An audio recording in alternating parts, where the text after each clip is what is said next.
the dignitaries, and magnanimous personalities on the stage and below the stage. It is better to address in Urdu rather than in English because most of the audience are Urdu lit.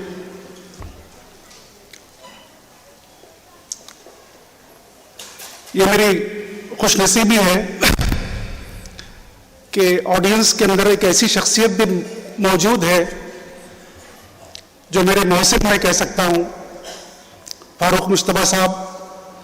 और आज मैं जो भी supreme court में काम कर रहा हूं बेगुनाह बच्चों के लिए, उसका अजर अल्लाह उनको भी दे कि तो इज द पर्सन, वो शख्सियत है जिन्होंने मुझे दिल्ली में स्टैब्लिश किया और इससे रूबरू कराया।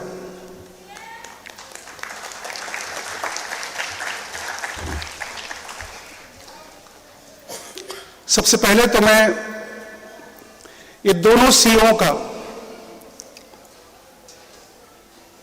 मुबारकबाद इनको पेश करता हूं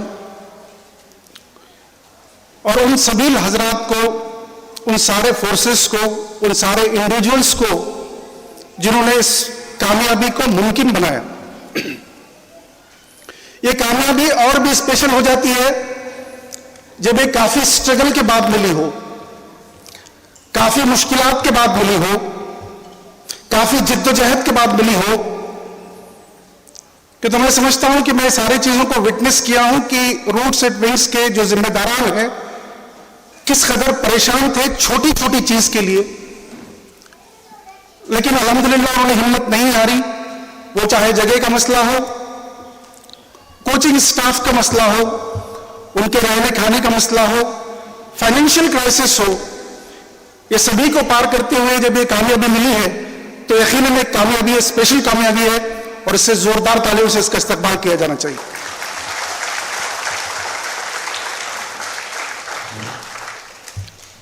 चूंकि मैं जिस टॉपिक पे बोलने वाला था ऑलरेडी उसके जो एक्सपर्ट लोग थे उन्होंने अपना इज़हार ख्याल कर दिया और वो अपने फील्ड के काफी माहिरीन है, और तो मैं तो लीगल फील्ड से हूं, तो बहरकत जो मैंने प्रिपेयर किया था वो मुझे छोड़ना पड़ रहा है। कि तो अजहर सर ने भी बोल दिए और हमारे वकील साहब ने भी बोल दिए, जब पैदा हुआ वकील तो शैतान ने, इब्लीस ने कहा कि चलो हम भी साहिब औलाद हो गए। लेकिन वकील साहब आपकी बात कुछ हद तक सही है, लेकिन कुछ वकील ऐसे भी है जो अपना घर बार, पैसा, दौलत, गाड़ी, बंगला सब छोड़ के कौम मिल्लत के लिए, बेगुनाह बच्चों को छुड़ाने के लिए अपनी जिंदगी लगा देते हैं, तो उसमें ये उनकी वकालत में रह के इबादत हो जाती है।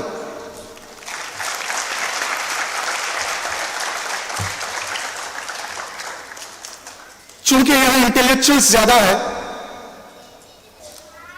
और इस फाइनेंस के मौजू को थोड़ा सा बाजू करते हुए मैं आपका जो ध्यान है, I want to beseech your kind attention on the precise most reality. आज जो मौजूदा हालात में हो रहा है मुल्क में और बैनुल अक़वामी सतह पर, क्या हो रहा है, डेमोक्रेटिक कंट्री में क्या हो रहा है, पार्लियामेंट का क्या हाल है, एग्जीक्यूटिव्स का क्या हाल है, जुडिशरी का क्या हाल है, मीडिया का क्या हाल है, किस तरीके से माहौल बदलता जा रहा है, इस पर भी गौर फिक्र करने की जरूरत है। और ये जिम्मेदारी इंडिविजुअली और कलेक्टिवली, यानी इनफिरादी तौर पर और मुश्तरका तौर पर आपकी और हमारी है। ये हालात क्यों आए, उसके कई वजूहात है। कौमों का उरूज और जवाल ये कोई साल, 2 साल, 10 साल की बात नहीं, इसमें सदियां लग जाती है। दिल्ली के तख्त नशीनी से पंचर की दुकान तक, साइकिल रिक्शा ऑटो चलाने तक का जो सफर है, इंसाफ कायम करने वाले जब इंसाफ की भीख मांगने पे आ गए हैं तो जरूर कुछ न कुछ गलतियां और उसके वजूहात रहे होंगे और है। लेकिन इसमें ये कई वजूहात में से जो एक सबसे बड़ी वजह है वो एजुकेशन है, क्वालिटी एजुकेशन।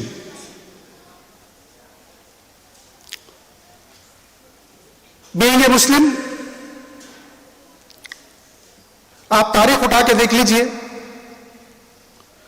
सारी कामयाबियां, ना काबिल फरामोश जो कामयाबी है वो आप ही की थी, आप ही की तारीख है। और ये वक्त इतना सीरियस है कि अगर मैं ये कहूं कि मौजूदा वक्त में आप और हम एक अनडिक्लेयर्ड इमरजेंसी की जिंदगी जी रहे हैं तो ये गलत नहीं होगा। अब इसके क्या सॉल्यूशंस है वो आप ही को ढूंढने हैं, हमें आप ही को ढूंढना है। You can not shark your responsibility. आप इस जिम्मेदारी को झटक नहीं सकते कि जो सबका होगा वही मेरा होगा, या देखेंगे क्या होना है। हालात बहुत तेजी से बदल रहे हैं। तारीख उठा के देख लीजिए, जंग आजादी में आपका क्या रोल रहा, तो हिंदुस्तान के नए तारीख लिखने में, बिल्डिंग करने में 47 के बाद भी आपका क्या रोल रहा, और आज आपकी हालत क्या हो गई। यह सोचने वाली बात है। अगर आप इस पर नहीं गौर फिक्र करेंगे तो आने वाली नस्लों को इसकी सजा भुगतनी पड़ेगी।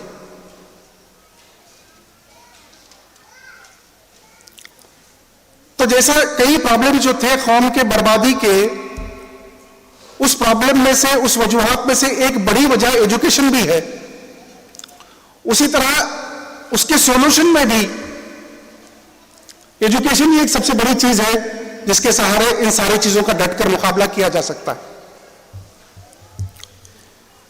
जो कौम है, जो सोसाइटी है, जो मासेस है, ये खुद नहीं चलते,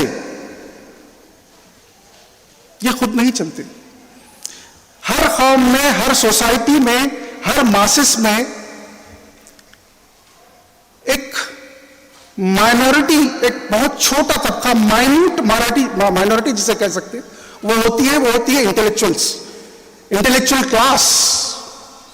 आप उसे इंटेलेक्चुअल इलाइट भी कह सकते हैं, आप उसे ब्रेन ट्रस्ट भी कह सकते हैं, आप उसे इंटेलिजेंशिया भी कह सकते हो। तो ऐसा एक ग्रुप होता है जो अपने कौम और मिल्लत को आगे बढ़ाता है। और ये जो लोग होते हैं इंटेलेक्चुअल क्लास के, इंटेलेक्चुअल इलाइट, ये लोग कौम का डायरेक्शन और डेस्टिनेशन तय करते हैं। यानी किस सिमत में कौम को या मिल्लत को जाना है और किस जगह जाना है। आजादी के बाद से अब तक, और अब तो यह हाल हो गया कि हक को हक बोलना तो दूर की बात है, हक सुनने की भी सलाहियत नहीं रही। डर और खौफ का यह माहौल बना दिया गया। तो इससे उभरने के लिए भी आपको क्वालिटी एजुकेशन की जरूरत है। जितने भी मुस्लिम ऑर्गेनाइजेशंस हैं, जितने भी रहनुमा हैं, उनकी जो खामोशी और चुप्पी है ये बहुत तकलीफदेह है। पता नहीं कौन सी स्ट्रैटेजी है, पता नहीं वो कौन से शॉर्ट करना है, ओके, रीजंस है जिसकी वजह से खामोशी है। लेकिन जैसा मैंने कहा आपको कि इंडिविजुअली भी आपको, कलेक्टिवली भी और इंडिविजुअली भी आपको इस बारे में सोचना है कि इसका सॉल्यूशन क्या हो सकता है और क्या निकालना चाहिए। और इंशाल्लाह उम्मीद करता हूं कि आप इसके बारे में सोचेंगे, जरूर सोचेंगे भाई। रूट्स एंड विंग्स के ख्याल से लेकर आज तक उसके साथ रहने का मुझे मौका मिला। मैं समझता हूं कि ये जो इंटेलेक्चुअल इलाइट बनाने का जो प्रोग्राम है, कि जो इंटेलेक्चुअल आदमी जब पढ़ लिख के असली या दुनियावी तालीम लेके जब बाहर निकलता है तो वो कौम और मिल्लत से एक डिस्टेंस बना लेता है। हमदर्दी तो दूर की बात है, खुद का सेकुलर कैरेक्टर स्टैब्लिश करने के लिए कौम और मिल्लत के बारे में गलत बात करता है। तो ये जो कंसेप्ट है, इसको तोड़ने के लिए रूट्स एंड विंग्स एक छोटी सी कोशिश है। रूट्स एंड विंग्स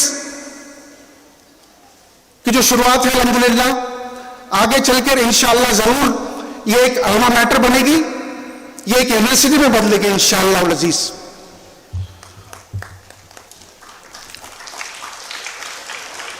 तो इसको एक इंस्टीट्यूट में बनाते हुए एक मोमेंट के तौर पे इंशाअल्लाह अपन इसको ले जाना चाहिए, क्यों तो रूट्स एंड विजन का जो रूट्स एंड विंग्स का जो विजन है, वो विजन अल्लामा इकबाल के शाहीन का जो तस्वुर है, मौलाना आजाद का जो विजन और ड्रीम है, मैं समझता हूं उसकी तरफ गामजन है। तो इंशाअल्लाह अजीज आज 2 सीए हुए हैं, आइंदा साल इसी स्टेज पर अपन सब मिलकर 20 सीए का इस्तेमाल करेंगे, ऐसा अपन आज़म करते हैं इंशाअल्लाह। और आप सभी से एक दर्दमंदाना अपील है कि मैं पर्सनली खुद देखा हूं कि रूट्स एंड विंग्स के जिम्मेदारान की जो कोशिशें और काविशें रही है, इन्होंने लिटरली अपना सब कुछ इस पर निछावर कर रखा है। तो आपसे उम्मीद है कि आप भी उनका सब तरीके से कंट्रीब्यूशन करेंगे इंशाअल्लाह। वो आखिर दावाना वल हम्दुलिल्लाहि रब्बिल आलमीन। अस्सलाम वालेकुम।